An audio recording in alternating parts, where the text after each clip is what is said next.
Where, if you are a Kenyan, you have by now felt the impact of the fuel crisis that is facing the country at the moment. It's so bad that people have started fuel availability update pages on several or different social platforms. Yani ni kubaya. So Kenya is facing a fuel crisis due to the delays in subsidy payouts by the government. This has affected cash flow for some petroleum marketers, leaving them unable to buy new stocks.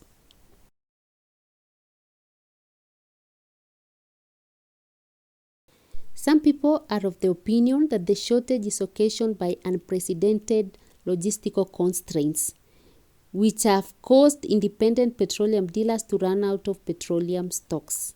I don't know how true is that.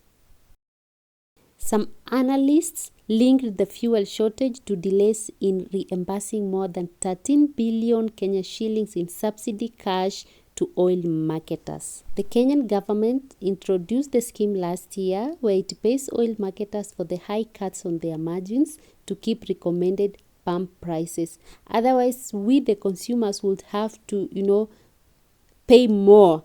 And so then, delays in the subsidy payout mean that oil marketers either have to tap into their cash reserves or take loans to restock their fuel supplies. So now you know why the prices or there is a crisis. The shortage would also be as a result of high crude prices in the global market, which has rendered stocks unaffordable for some companies. And this is according to the Petroleum Principal Secretary Andrew Kamau. Global crude prices have been on the climb following tight supplies due to the Russia-Ukraine conflict, with marketers warning of steeper prices in the next price reviews.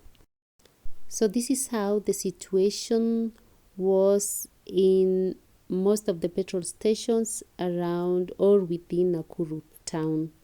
And this was at Shell petrol station opposite section 58. The situation is just terrible. So I leave you now with some of the footages and pictures.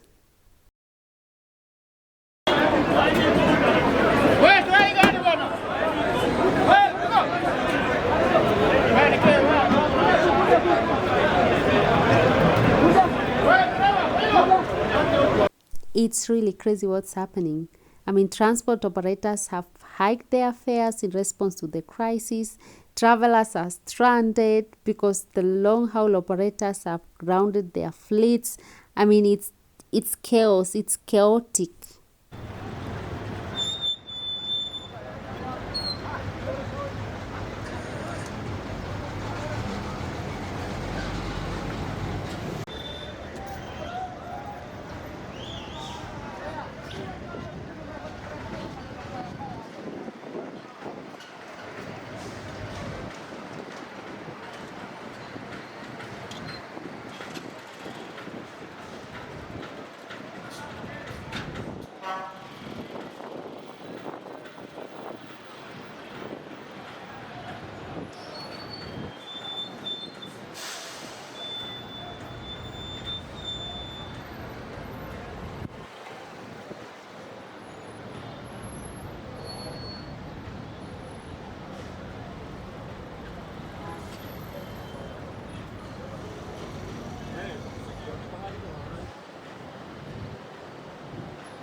And this is the national oil, and to my surprise they had no petrol. It was completely dry. The pumps were dry. The attendants were nowhere to be seen. Hey,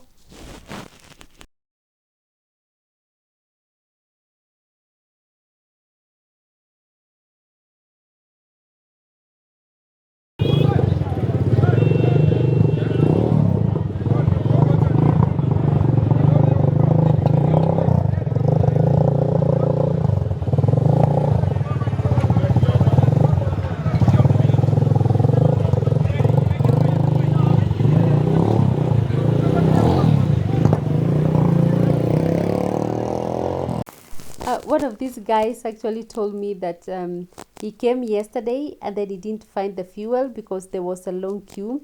So he decided that he was going to play a trick. Like he woke up in the morning at 2 a.m. But to his surprise, the queue was even longer than during the day. So what most of the car owners have done is park the cars at home and be a walking nation. We are all on foot.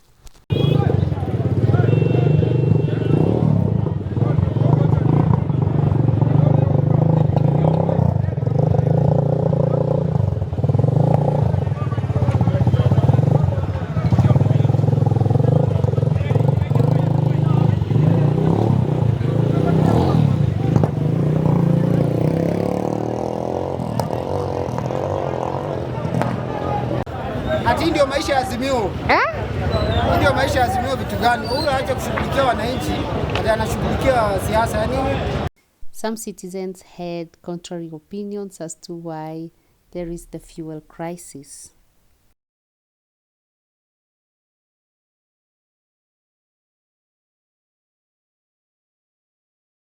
Sasa watupe mafuta bana. Hii ni maisha gani?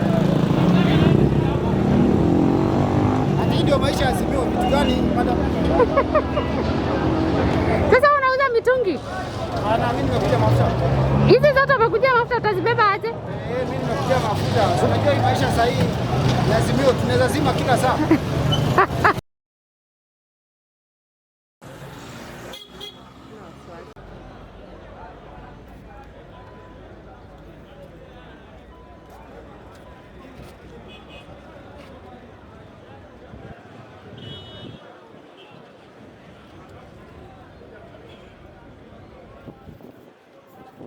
The same scramble was also registered in Kapenguria in West Pokot County.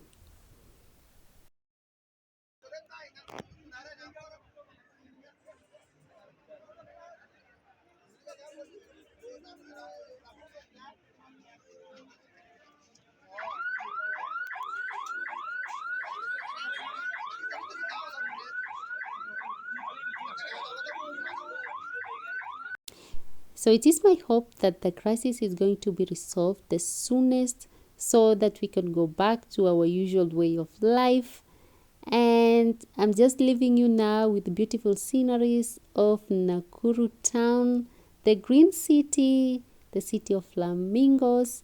I hope you'll have yourself a good time. Don't forget to take care of yourself and your families and know that I love you very much. Ciao.